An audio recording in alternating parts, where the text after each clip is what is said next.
sa inyo mga kapatid. Good morning sa ating Diyos na pinaglilingkuran. Bago po tayo pagpasimula sa ating gawain mga kapatid, may mga tayo ng gabay sa ating Panginoon. Tayo po ay magsisikot. Pakumbaba sa ilang harapan ng Diyos. Praise God, hallelujah, Lord God, hallelujah. Nakila namin Diyos ng makapangyarihan sa lahat. Muli po Ama, isa pong kalaking pribilehiyo, Lord God, na muling magamit sa iyong gawain, Panginoon, sa paglilingkod sa iyo, Ama. Salamat po, Lord God, sa pagdadala mo sa amin dito sa lugar ng bahay-sambahang ito, Lord God, ng maluwalhati, nang may kagalakan ng mga puso, Panginoon Diyos. Naman na sabi nga ng aming worship leader, nakakaunti kami, Panginoon Diyos, ngunit hindi po ito nagiging hadlang, Panginoon, upang maglingkod kami sa iyo, Lord God. Alam po namin, Panginoon, na ang desire ng kanilang mga puso, ang kanilang mga espiritu, Lord God, ay kaisa po namin sa paglilingkod sa iyo, Ama. Saan man silang dako naroon, Panginoon Diyos, ang aming mga kapatid, Lord God. Salamat po, Ama, sa umagang ito, Lord God. Muli po ay humihingi po ng gabi sa iyo ang inyong maliit na lingkod, Panginoon Diyos. Sa pag-share, Panginoon, ng mga banal na salita, Panginoon Diyos, wala po akong, Panginoon, kakayanan, walang talento, walang husay, Ama, sa pananalita, Lord God. Ngunit, Panginoon, patuloy lamang po akong papagamit sa iyo, patuloy pong pinagkakatiwala sa iyong lahat, Ama. Alam ko po, Panginoon Diyos, na ikaw po ang nag-provide ng lahat ng mga bagay, Panginoon Diyos. Maging sa mga pananalita, Lord God, ikaw po ang mag-provide, Lord God, ng mga pananalita ito. Sa bibig na ito, Panginoon Diyos, na ipaglilingkod po sa iyo, Panginoon. Hallelujah, Lord God. Hallelujah. Salamat po, Ama. Patuloy po na pinagkakatiwala sa iyo ang buong gawain ito. Magayon din po, Ama, na dinadalangin po namin sa iyo, Lord God, na ang kalinisan, Panginoon Diyos, ng aming mga puso, Panginoon Diyos, na naman po ang mga karamihan na nagawa, Panginoon Diyos, mga karamihan ng isip, ng puso, Panginoon Diyos. Hinihingi po namin sa iyo, Ama, ng kalinisan, Ama, upang may kalayaan ka, Panginoon, ang makapangusap sa bawat isa, Lord God. Ang mga salitang ito, Panginoon Diyos, ay patuloy mo pong pagpalain, Ama, sa aming mga puso, Panginoon Diyos, na tumanim, Panginoon, ng malalim at aming maipamuhay, Lord God. Hallelujah. Thank you, Lord God. Patuloy po na sa iyo lamang po namin pinagkakatiwalaan lahat. Ikaw po ang magpaunawa, Panginoon, na wala pong kakayanan ng iyong maliit na lingkod na magpaunawa. Sa iyo po lang bumula lahat ng kaunawaan, Panginoon Diyos. Hallelujah. Thank you, Lord, sa mga discomfort sa katawan, Panginoon Diyos. Patuloy po namin dinadalangin sa iyo ang kagalingan, Panginoon Diyos. Sino man po may mga discomfort sa katawan, Ama, in the name of our Lord Jesus Christ, ang kagalingan ay aming angkinin, Panginoon Diyos. Hindi ka po nagbabago, Panginoon, mula noon, ngayon at magpakailanman. Kaya kung sino yung mga pinagaling mo noon, hanggang ngayon, Panginoon Diyos, ikaw pa rin, Panginoon, ang aming dakilang manggagamot. In Jesus Christ's name, ang kagalingan ay aming aangkinin, Panginoon Diyos. Hallelujah. Thank you, Lord God. Alisin mo po, Ama, mga discomfort na ito upang makapaglingkod kami sa iyo, Panginoon, doon aming buong lakas, Panginoon Diyos. Buong isip, buong kaluluwa, aming buong puso. Salamat po, Ama. Ikaw po ang patuloy na magpala ng iyong mga banal na salita. Patuloy pa namin pinagkakatiwala sa iyo, Lord God. Hallelujah. Thank you, Lord. Ito po ang mga pagsama at dalangin namin sa iyo. Sa makapangyarihang pangalan ng iyong bugtong na anak, ang aming Panginoon Jesus. Amen. Bago po tayo mo po, mga kapatid, na-skip po muna bumasa tayo ng buksan ng ating mga Biblia sa 1 John 5 verses 4. Sabi dito, verse 4, mga kapatid, 1 John 5:4. Sabi dito, for whatsoever is born of God overcometh the world, and this is the victory that overcometh the world, even our faith. Praise God. Makakaupo na po tayo, mga kapatid.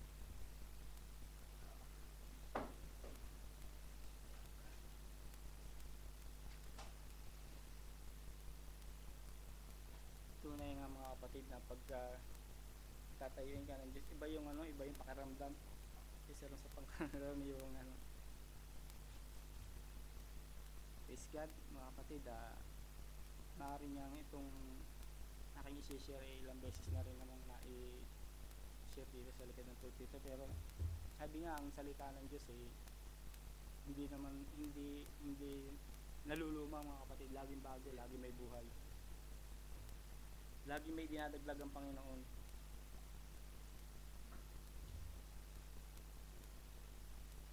Is God, sabi dito, for whatsoever is born of God overcometh the world. And this is the victory that overcometh the world, even our faith. Hinango ko po ito mga kapatid sa mensahe na ating na propeta sa pamagat na faith is our victory mga kapatid. Sapagkat ang sino mga pinanganak ng Diyos ay dumadaig sa sanlibutan. At ito ang pagtatagumpay, dumadaig sa sanlibutan. Sa makatuwid ay ang ating pananampalataya. Napakasarap pakinggan mga kapatid, no, yung ating pananampalataya. Ito yung ating katagumpayan. Faith is our victory.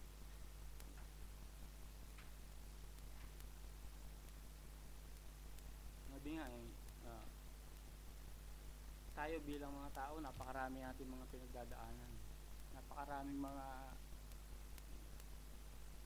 pinagtatagumpayan mga kapatid sa mga larangan lang ng mga sports, diba mga kapatid, yung mga nagtatagumpay. Anong kagalakan yung naidudulot ito sa puso ng mga nagtatagumpay mga kapatid?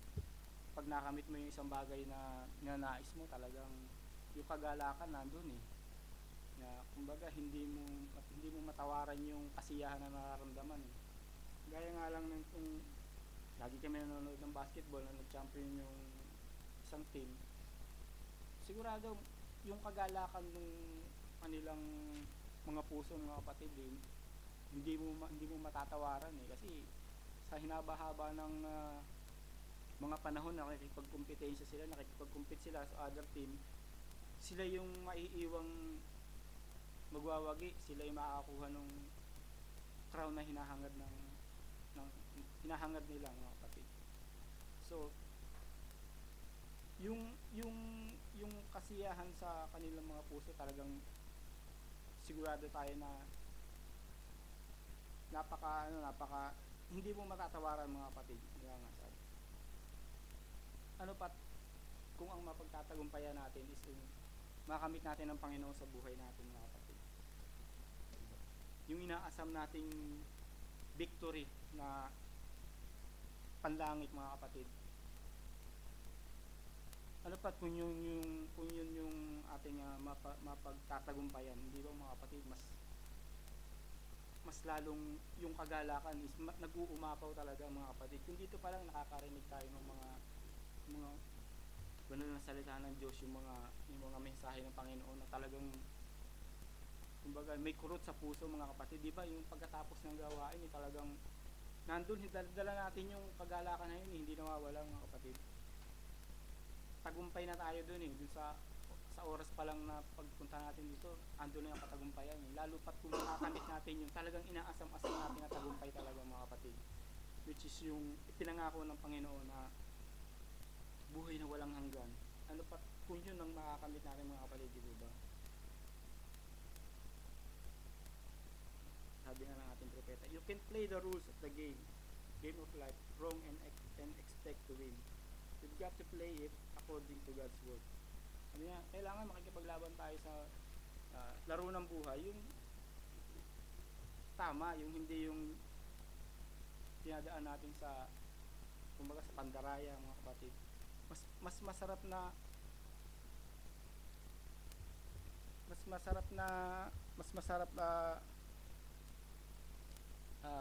tawag dito akapin yung tagumpay mga kapatid kung nanggaling ito lalo lang sa tamang pamamaraan. Mas masarap i-embrace yun kasi kung galing sa bawa sa isang laro, nanalo ka pero nandaya ka, parang hindi ganun ka hindi ganun ka fulfill yung nararamdaman mo mga kapatid kulang kumbaga kasi merong dun sa puso mo kasi nanalo ako dahil ganito ginawa ko o dahil may nangyaring ganito kaya ako nanalo, kaya ako napagtagumpayan. Mas mainam yung lumaro tayo sa buhay ng sabi nga na yung tama.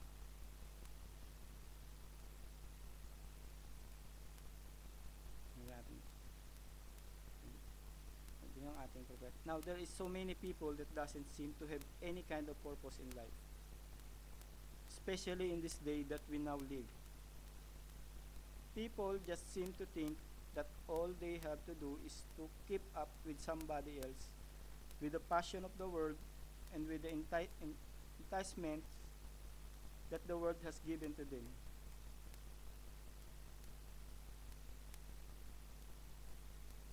Those things may be all right, sabi ng ating propeta. But there's higher ambition in human life than those things. And Christians should set their affection on higher ambitions. Sabi nga ano, sa isang bagay na ating mga gagawin, dapat mayroong purpose, mga kapatid. Sa pagpunta natin dito, dapat taglay-taglay natin yung purpose na yun. Ano ba yung purpose kung bakit tayo nagpunta rito? Hindi naman siguro para lang magkita-kita tayo ng mukhaan. Hindi naman siguro para magkumustahan lang tayo, para lang, o kaya pagsalu-saluhan lang yung mga inihanda ng mga kapatid na masasarap na mga agahan, pananghalian, mga kapatid.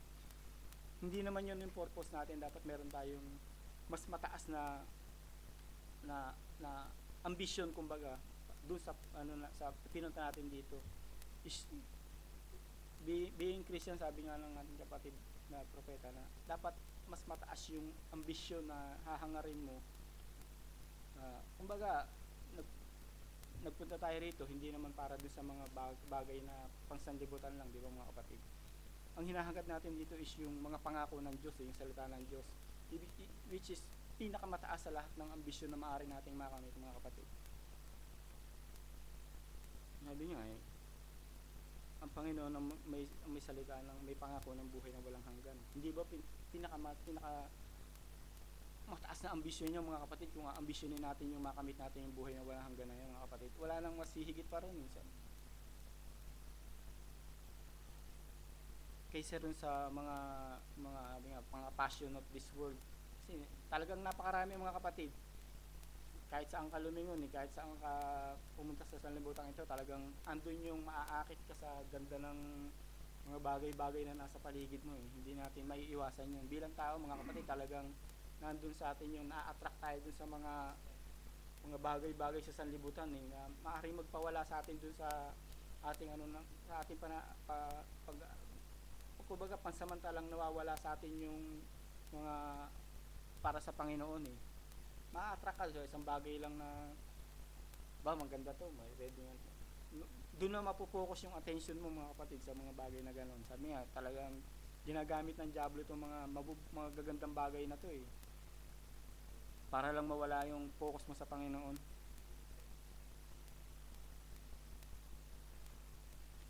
Sabi nga ating propeta, those things may be all right, but there's higher ambitions in human life than those things. And Christians should set their affection on higher ambition. So bilang Kristiyano, dapat yun nga, mga kapatid, kaya nasabi ko na siguro mas mataas na ambisyon yung ating ambisyonin, yung pangako ng Panginoon na buhay na walang hanggan na maaari nating makamit kung patuloy tayong lalakad sa kanyang mga banal na salita, mga kapatid. Yun yung mas ambisyonin natin.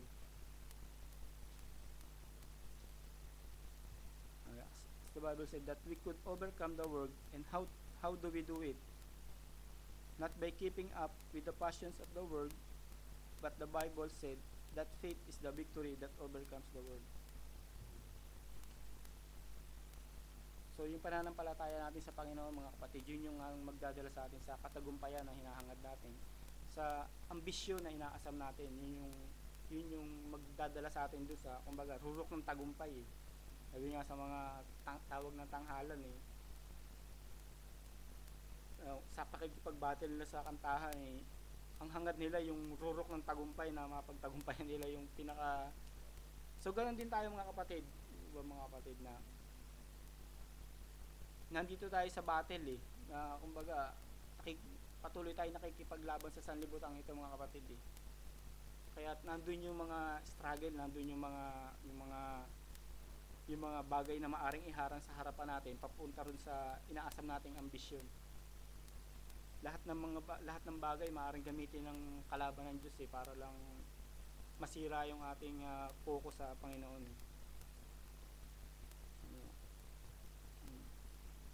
What is faith? Sabi sa Hebrews 11, now faith is the substance of things hoped for the evidence of things not seen. Sabi itong faith, ito yung yung substance na para dun sa inaasam natin mga bagay, mga kapatid.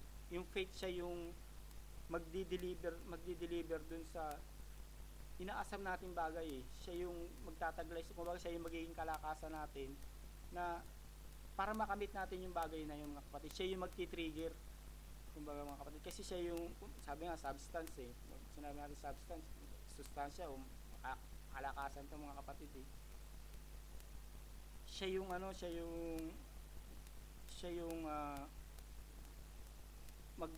magpupus sa atin para makamit natin yung inaasam-asam natin yung things hoped for, the evidence of things not seen. Hindi natin nakikita pero sinasampalataya na natin, mga kapatid, kasi hindi man talaga nakikita tong, sabi nga, faith is evidence of things not seen. Evidence of things not seen. Madalas na gagamit, sabi nga, gaya ng hangin, hindi man natin nakikita pero nararamdaman natin, mga kapatid. So yun yung ebidensya na totoong may hangin, mga kapatid, di po ba? Kaya lang sa tao kasi kailangan makita muna bago paniwalaan yun ang kadalasang karakteristik ng tao, mga kapatid. Kailangan makita ko muna bago ko paniwalaan. Pero hindi yun ang ng Panginoon, hindi yun ang rules ng Panginoon. Kailangan maniwala ka bago mo makita. Paniwalaan mo bago mo makita. Kasi doon kikilos ang Panginoon kung paano natin paniwalaan yung mga salita niya, kung paano mag-develop sa atin yung faith na yun sa Panginoon. Sabi nga, God wants to mold and make us what He wants us to be. But how can we do that? Or how can God do that when we won't even stand still for Him to do it? We want to be our own master. We want to make our own way of thinking. Ang hangarin ng Diyos, mga kapatid, yung i-mold it, hulma tayo dun sa nais niya, kung anong nais niyang ihulma sa atin sa pamamaraan na sa kanya magmumula. Kaya lang ang taong humihiwalay, mga kapatid, kung minsan dala ng siguro sobrang talino ng tao, talagang nag-iisip na yung tao ng kung minsan nga sabi mas hinihigitan niya, gusto pang higitan yung ng Panginoon ng Diyos pero hindi walang nakihigit sa kaalaman ng Panginoon, mga kapatid.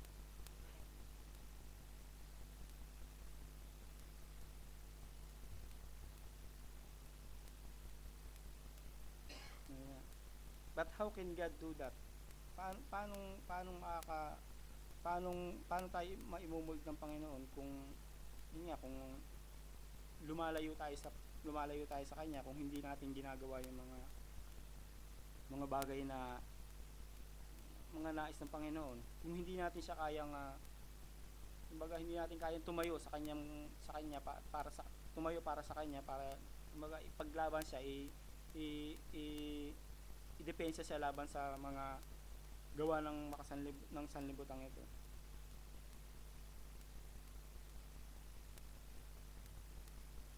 Paano ito gagawin ng Diyos kung madali tayong mauga sa mga bagay na makasanlibutan? Paano kikilos nga naman ng Panginoon kung sa isang magandang tawag dito, isang magandang bagay sa paningin natin nawawala na agad sa atin yung focus natin sa Panginoon. Paano ito gagawin ng Diyos kung ang magro-rule sa atin ay ang ating mga sarili, hindi natin sinusunod ang kaisipan ng Panginoon, ang kalooban ng Diyos, kung ang sarili nating kagustuhan pa rin yung masusunod, paano kikilos ang Panginoon sa atin, mga kapatid?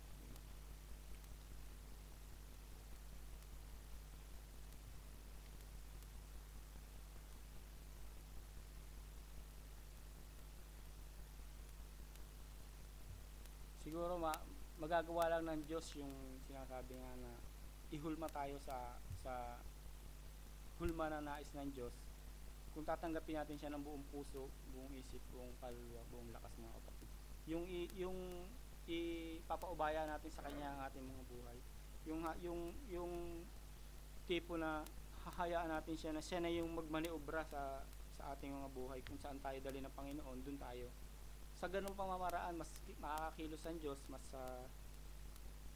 mas malaya niyang magagawa yung mga mas maiinam na bagay na gusto niyang magkaroon tayo o maging tayo, mga kapatid.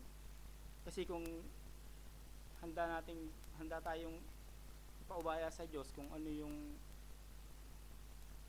kalooban niya, ihanda natin ialay sa Diyos yung ating mga puso, tanggapin natin siya ng buong puso, talagang andun yung kalayaan, mga kapatid, ng Panginoon na kumilos sa buhay natin.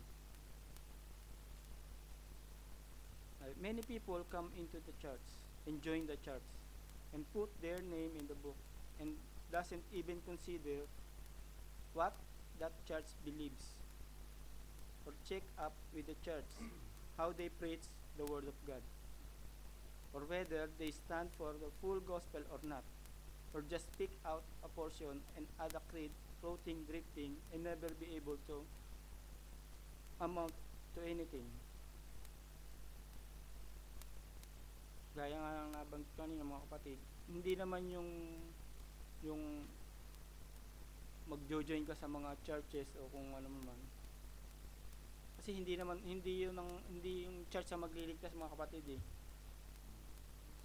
Pupunta ka nga sa church, hindi mo naman sinusuri kung ano yung kanilang pinaniniwalaan, kung ano yung kung totoong salita ng Diyos ba tong isineshare sa iyo. Sabi nga, lagi nga paalala ng ating nakatatandang kapatid, dapat maging mapanuri. Sabi nga, hindi sa lahat ng bagay is sasabay ka na lang sa agos, mga kapatid, parang ganun. Nabigyan natin propeta, hindi kailangan floating, drifting, and never be able to amount to anything. Hindi ka pwedeng kung ano lang yung sabihin ng church, doon ka lang. Kung ano yung sabihin ng kahit na hindi mo binibigyan ng pagkakataon na suriin muna, basta kung ano yung sabihin nila, sasama ka lang, parang hindi yata magandang di ba, mga kapatid.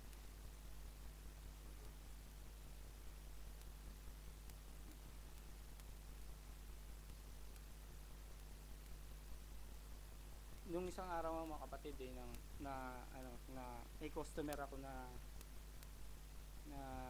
ibang lahi, nagpagawa siya. Sa pag-uusap namin, mga kapatid, na uwi kami dun sa tinanong niya ako kung nagsisimba daw ba ako. Balahay siya, so ang usapan namin English, mga kapatid, medyo napalaban tayo sa sa Englishan, kahit na kakaunti lang yung laman ng sako, nasaid pa. Dumating kami dun sa ganung punto, mga kapatid, na yung tinanong niya ako kung nagpupunta raw ba ako sa simbahan, nagsisimba ba ako. Sabi ko, every Friday nabanggit ko na every Friday na nag-church ako. Sabi ko sa kanya, kasi ito yung napakaliit na bagay na maaari kong ibalik sa Panginoon ng pagpapasalamat sa araw-araw na blessings na ibinibigay niya. Sabi ko sa kanya, sa hininga ng buhay na pinagkakalood niya talaga. Ito lang yung way ko para ibalik sa kanya yung pasasalamat. Tapos sabi niya sa akin, kasi daw siya, mula nung mapunta rito, hindi na siya active sa church, mga kapatid. Sabi niya, yata siya, Indonesian yata siya, mga kapatid, hindi ako nagkakamali. dun daw sa lugar nila, yun, ano siya, yung nagpupunta siya, kung di ako nagkakamali, parang Protestant yata siya. Hanggang sa umabot kami dun sa mga tanong na sa kaligtasan, mga kapatid. Ang naiano ko lang sa kanya, sabi ko, walang ibang makapagliligtas sa atin kung hindi natin tatanggapin si Jesus Christ sa puso natin. Sabi nga sa Bible, I am the way, the truth, and the life. No one cometh to the Father except by me.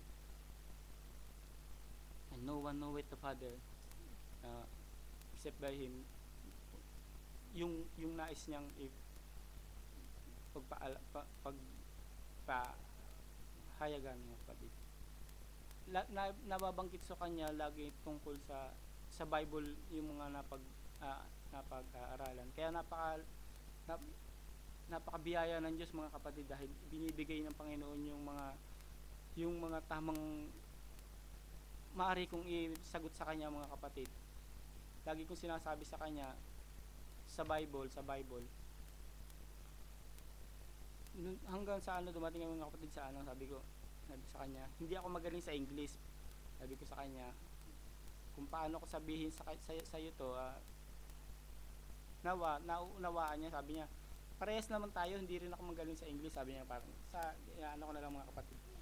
Pero sabi niya, naiintindihan ko yung mga sinabi mo. Sabi niya sa akin, napa-praise God ako, mga kapatid, kasi hindi man ganun, kumbaga English lang basta kumbaga sabi English Carabao lang, mga kapatid, basta ko lang sa kanya kahit paano, kahit na hindi ko ma-explain sa kanya nung ganun kainam, pero mabiyayaan Diyos, mga kapatid. Hindi ko rin masabi kung paano ko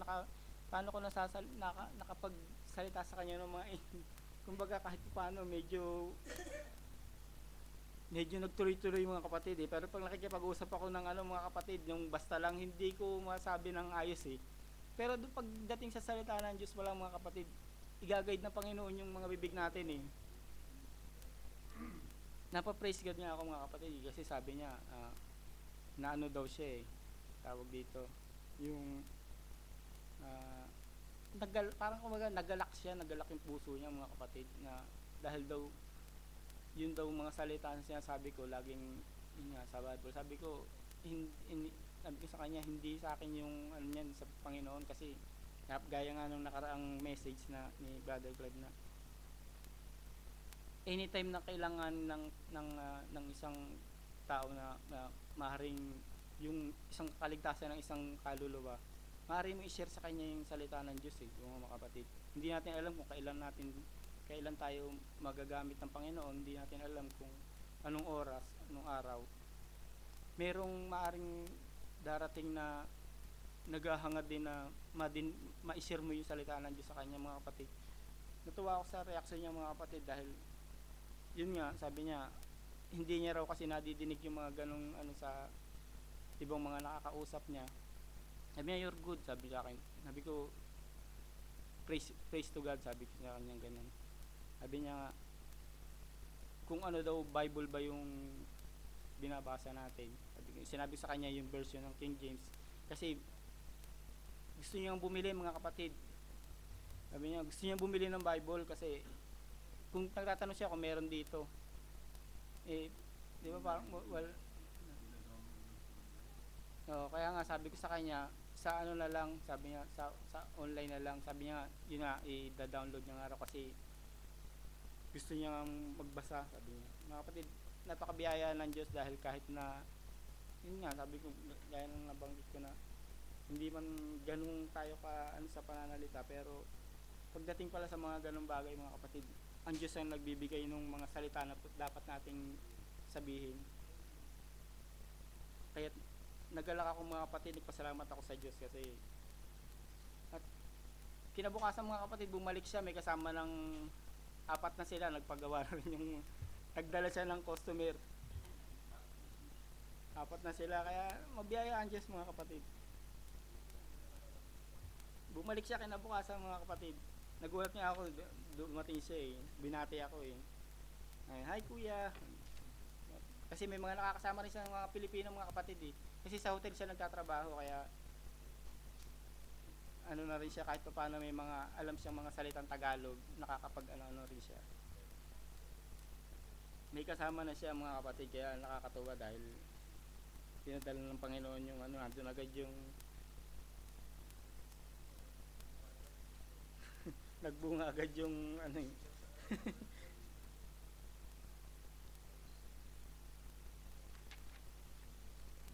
So gaya, sabi nga, napakainam na obserbahan natin yung mga gaya nga ng mga church natin, yung pananalita ng tao, kung the way niya kung paano magsalita sa atin, kung ito ba ay sa Panginoon o hindi, mga kapatid. You're going to wind up a destination one of these days, sabi ng ating propeta. That's going to be in the valley of the shadow of death. Sabi ng ating propeta, I would advise you at this hour to prepare to meet the God that will have to meet you at the hour. You'll either meet Him as a masterpiece that He has worked on, or a floating piece of driftwood to go into your final destination. So sabi nga, lahat dadating dun sa katapusan, mga kapatid.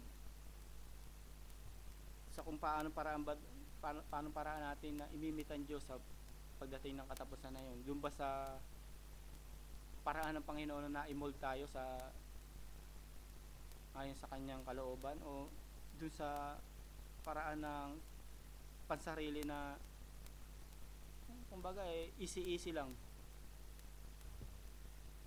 hindi maaring hindi hindi magagalak ang Panginoon kung maimimit natin siya dun sa paraan na pansarili nating way of thinking, mga kapatid. Dahil sabi nga hindi maaring ma-miss natin yung ambisyon, na pinakamataas na ambisyon na ating hinahangad kung sa ganung paraan tayo aabutan ng Diyos. Gaya nga din nung exhort nung nakaraan na readiness, mga kapatid. Kailangan lagi tayong ready. Sabi ng ating propeta, when you join church, you should first seek out and find out what the church stands for. Is it just merely a place that people go together for a fellowship? Or is it a place that preaches the word of the living God and stands for every principle that Jesus died for? So yun na nga, dapat lagi tayo maging mapanuri, mga kapatid, sa mga churches, sa mga denomination na hindi natin alam kung sabi nga, dapat kung sa Panginoon ba itong sineshare niya o sa pansariling ano lang, interest. Kasi nga, sabi nga, meron din ako isang ano na customer na sa kanila daw, pag in-invite ka, antimano babautismo ka na nila kasi in-invite ka na nila kumbaga. Yun yung sabi ko nga sa kanya, ganun ba ang kalooban ng Diyos? Pag in-invite ka, kailangan sa church nyo, kailangan sa gusto babautismohan ka. So yung mga ganun yung inaano ng propeta sa atin, na maging maingat, mga kapatid. Dahil hindi natin alam kung ano lang yung kung sa Panginoon pa ba, kung sabi nga kailangan yung stands for every principle that Jesus died for. Kung ano ba yung tinatayuan nila, kung paano nila pahalagahan yung pagkamatay ba ni Kristo.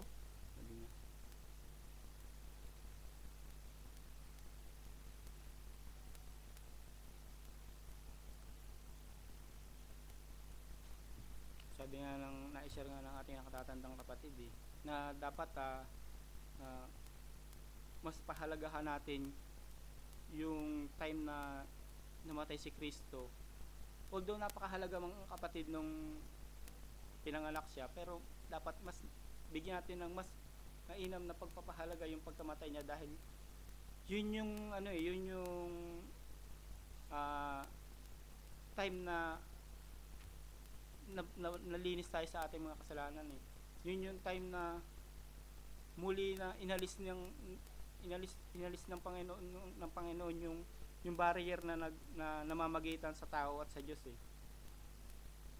Sa pamamagitan ng pagkamatay ni Jesus, yun yung dapat mas pinapahalagahan, sabi nga ng ating nakatatanda kapatid, hindi yung pagkabuhay yung sineselebrate, dapat mas i-celebrate yung pagkamatay niya. Dahil yun yung hudyat na iniligtas tayo ng Panginoong Jesus. Sabi nga sa Biblia,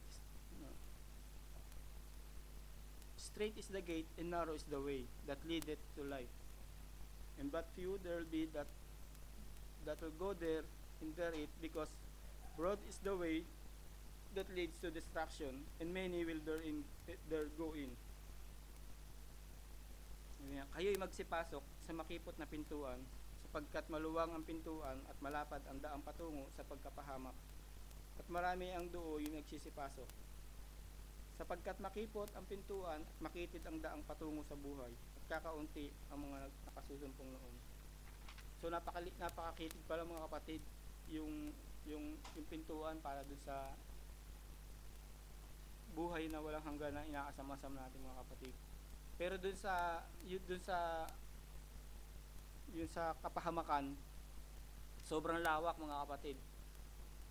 Napakadaling pumasok. Kumbaga, sabi nga kahit magsabay-sabay pa, matutuwa pa si Satan kung at napakakitid yung daan patungo dun sa ating Panginoon. Sabi nga many are called but few are chosen mga kapatid.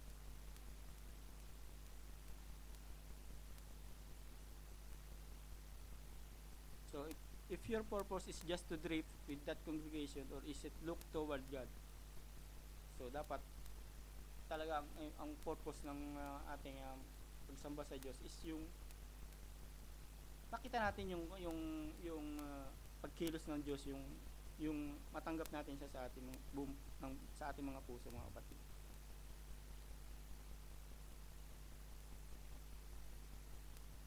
Gaya na lang ni Daniel mga kapatid. Sabi nga natin when he was taken down into Babylon, though he was going away from his home, and he was going to head to be slave to another nation of people, but Daniel purpose in his heart, no matter what they did to him, he wasn't going to defile himself with the Babylonian sin.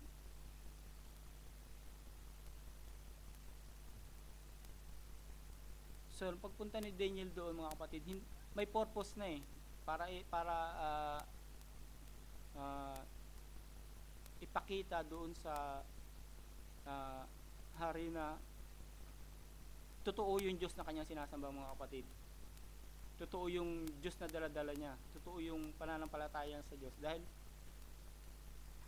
ilagay ka doon sa kulungan ng mga leon mga kapatid sa magdamag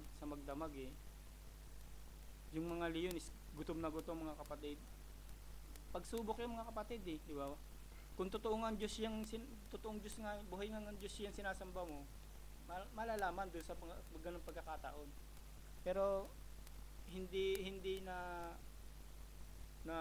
uga yung pananampalataya ni Daniel sa Diyos mga kapatid. Tumayo siya sa Panginoon mga kapatid. He stands still to God. Kumbaga, yung purpose niya na-serve talaga mga kapatid dun sa tagpong iyon mga kapatid. Yung paggamit ng Diyos kay Daniel.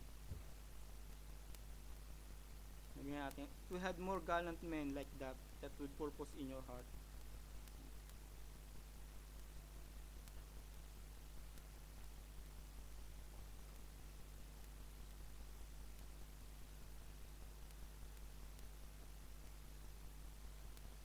Sabi nga ng ating kapatid, if I am a Christian, I'm going to, yun yung inaasam natin, yung divine blessings ng Diyos na maaring nating makamit maaring nating matanggap. Huwag na tayo magpalinga-linga, huwag nang titingin ka pa sa diretso na tayo sa Diyos talaga para ma-serve din yung purpose mga kapatid, yung purpose na nais ng Diyos na serve natin para sa Kanya.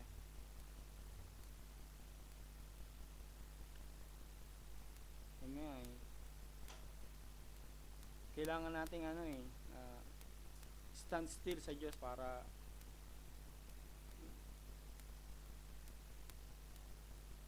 if a man that ever comes to God and really down in his heart finds a settled faith, it will stand good in the mouth of death, or in the mouth of sickness, in the mouth of sorrow.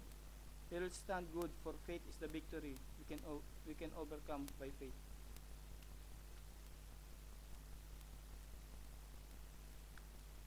So yun talaga yung ating katagumpayan, mga kapatid, yung ating pananampalataya sa Diyos.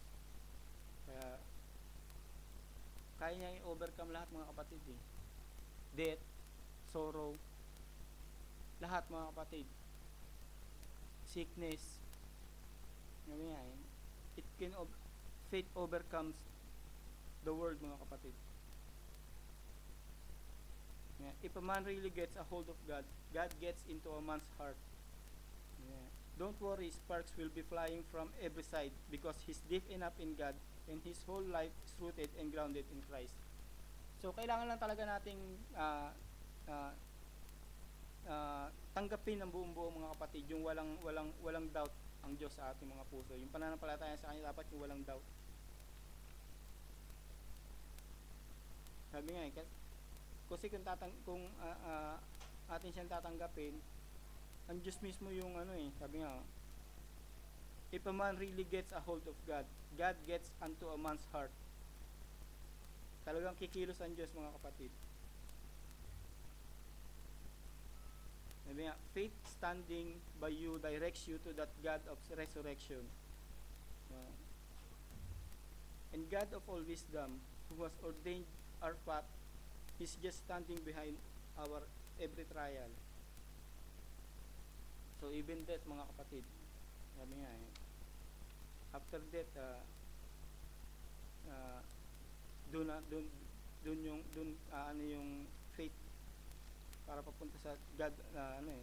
Faith standing by you directs you to that God of resurrection.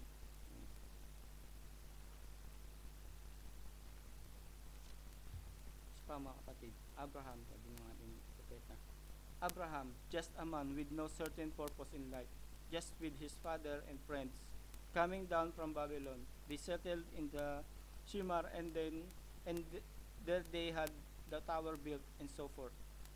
One day, while Abraham was praying, no doubt he prayed through till he struck the hand of God. How did he do it? By faith, mga kapatid. Dahil nga yung pananampalataya ni Abraham sa Diyos is talagang napakalalim, mga kapatid. Sabi nga, he struck the hand of God. Yung mataimtim na prayer talaga, mga kapatid, talagang sabi nga, prayer is the most vital force that God ever put into the hand of mankind. The most effective force that known to man is prayer. It is prayer that changes everything, that changes things.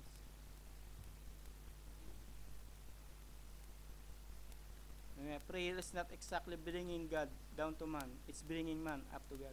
So sabi nga, pag nagpe-pray daw tayo, napupunta tayo dun sa parang beyond dun sa, kumbaga, hindi dito sa sanlibutan, mga kapatid, beyond dun sa kumbaga, inaabot natin yung ng Panginoon sa tuwing magpe-pray tayo ng yung tao sa puso, mga kapatid, yung may pananampalatayang taglay.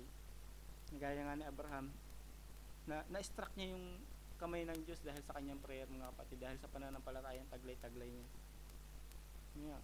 Prayer is the vital force, mga kapatid.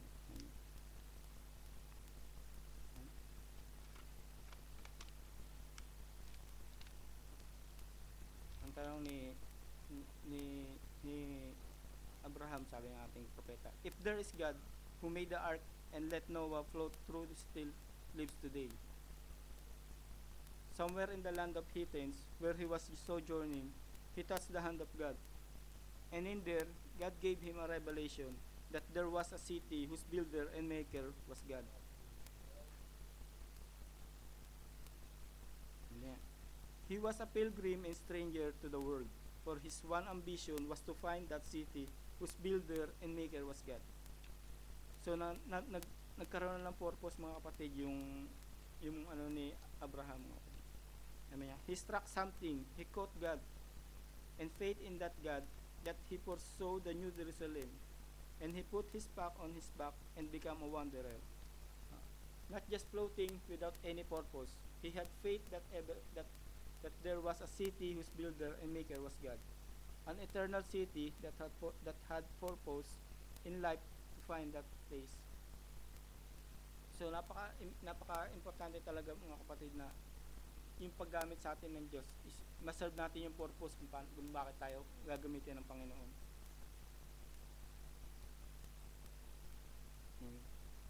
Napagtagumpayan niya mga kapatid. One day when the battle was over, he met the king of that city and he gave him the communion, bread and wine, Melchizedek.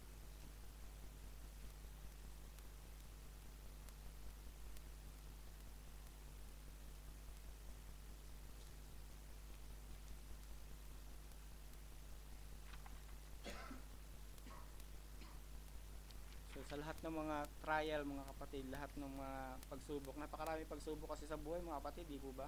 Napakaraming problema, napakaraming inilalagay ng diablo sa isipan natin eh. Napakagaling niyang napakagaling niyang gumawa ng paraan para ma-distract tayo.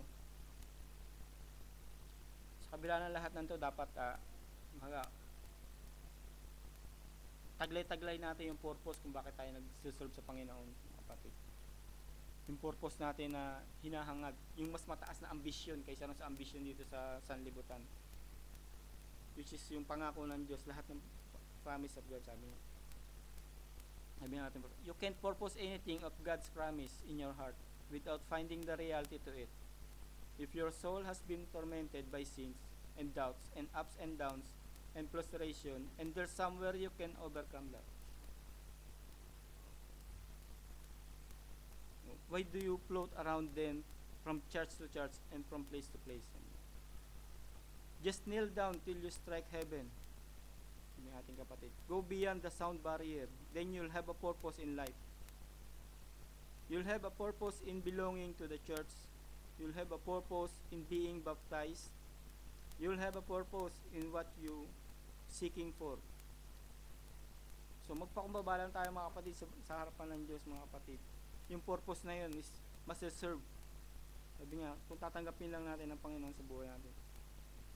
Sabi nga natin kapatid, because we know that God is honest and God is true and God cannot lie.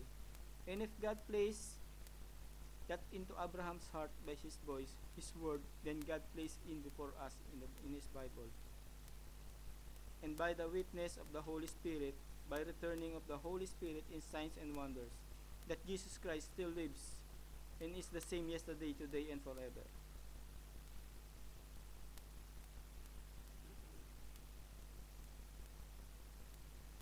So,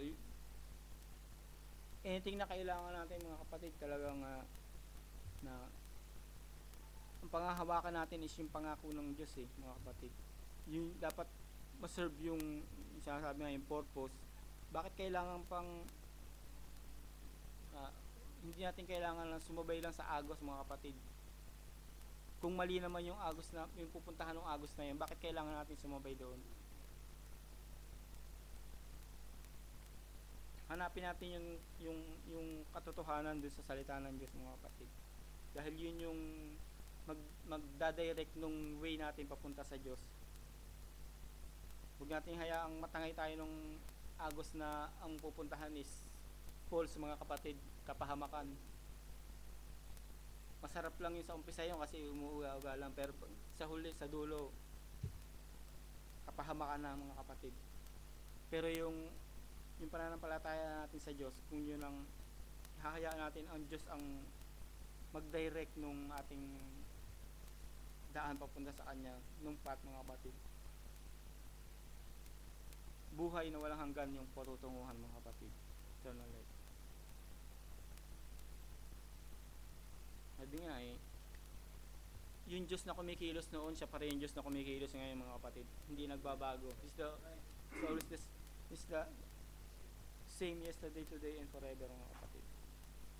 Kaya't walang nagbago mga kapatid. God is unchangeable mga kapatid. Tao lang yung nagbabago. Yung kapaligiran lang yung nagbabago. Yung kaisipan lang ng tao yung madaling magbago mga kapatid. Kung minsan nasa katotohanan ka na, biglang sa isang iglap magbabago pa yung isip mo, parang malilihis ka pa. Pero kung ang magiging desire natin is yung talagang sa Panginoon mga kapatid, hindi tayo ililigaw ng Panginoon kung talagang ang hinaharap natin ng Diyos, ang kaluwalhatian ng Diyos. Yeah. When you come to Him, don't come as a floater. Go up and try it, see if it works. You'll never get nowhere. Hindi na natin kailangan subukan yung tinatawag na itatry ko muna kung talaga bang gagana to, mga ganun. Kailangan sampalatayanan natin mga kapatid. Gagawin ng Diyos to, hindi yung testing lang, ite-testing mo lang muna kung gagana nga. Pag gumana, saka mo tutuloy. Kailangan sa umpisa pa lang nandoon na yung pananampalataya mo sa Kanya. Hindi mo kailangan subukin kung totoo nga ba.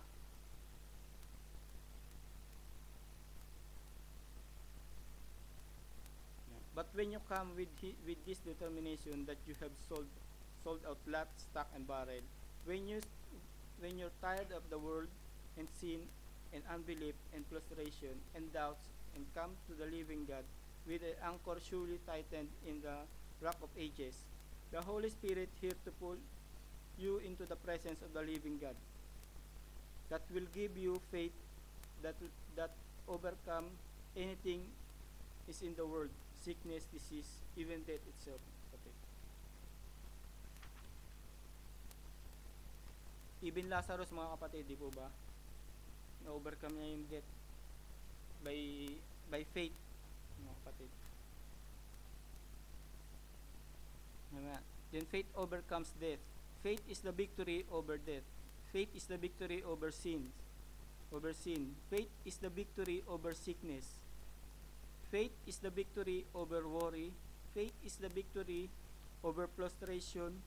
Faith is the victory over the world. Kung yun ang taglay-taglay natin mga kapatid, lahat ng bagay mapagtatagumpayan natin mga kapatid. After death, faith sees the resurrection, a God of resurrection. That's the power of faith, to believe. Faith is a conqueror. Faith is an overcomer. It just isn't peacemaker, it overcomes. Faith is the victory that overcomes the world. What does it do? What is faith? What is a conqueror? Conquer and victory is the same. To conquer, it means to beat down, to override, to handcuff, to throw it into prison. It means that the sin that once ruled you ruled it now. It means that you have overcome it. You've whipped it. You're greater than it is. Sabi nga mga kapatid, nung natanggap natin yung Panginoon sa ating mga buhay, yung mga dati nating mga nakasanayan ng mga gawang makasanlibutan, nawala na lahat mga kapatid. Diba? Dati, sabi nga, paggising pa lang sa umaga, talagang umuulan na ng mura yung mga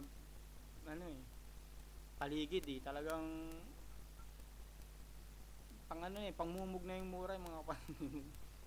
Nung nasa mga panahon ako ng mga ganun mga kapatid, nagiging lang yun, expression na lang yun yung pagmumura, yung pag inom-inom, parang na lang yan kumbaga yun yung sabi nga, yun yung nag-rule sa'yo kasi nga hindi mo pa tinatanggap yung Panginoon sa puso mo hindi mo nga pag makita mo lang yung kaibigan mo lang, mumurahin mo pa gandang lalaki mo ngayon mga ganun pa pero ngayon mga kapatid nawala na kasi pag binati mo yung isang kapatid talagang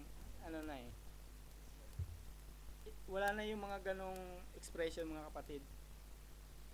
Dati sa trabaho talagang hindi mawawala yung natatapos yung maghapon ng walang mga kaya kumbaga pagka nandun ka sa ganung environment mga kapatid, parang baliwala na lang sa'yo. Hindi natin alam na hindi na pala maganda yung nagiging ano nito sa Panginoon, kasi nalalayo na tayo ng gusto sa Diyos. Pero nung tinanggap natin ng Panginoon mga kapatid, biglang nagbago, biglang yung Diyos na yung inalis na ng Diyos yung mga bagay na dati natin nakagawian na hindi nagiging kalugod-lugod sa Kanya.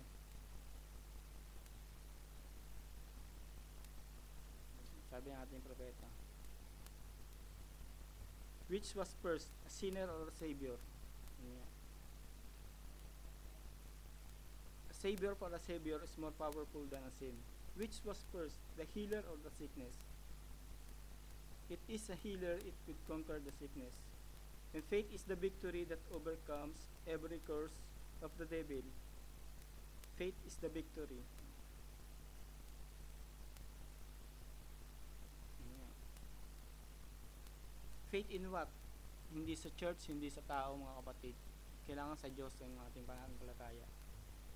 Sabi nga ng ating kapatid na propeta, sa tuwing di ba may mga prayer healing siya, yung iba sa kanya yung nilalagak yung pananampalataya nila, sinasabi niya na wag sa akin ilagak yung pananampalataya sa Diyos, kasi yung tao parang magkamali. Kailangan yung pananampalataya natin direct sa Diyos mga kapatid, hindi sa tao. Hindi lahat ng kahit pa anong ganda ng pananalita ng tao mga kapatid, kung hindi naman sa Diyos yung sinasabi niya, kapahamakan lang ang aabuti natin.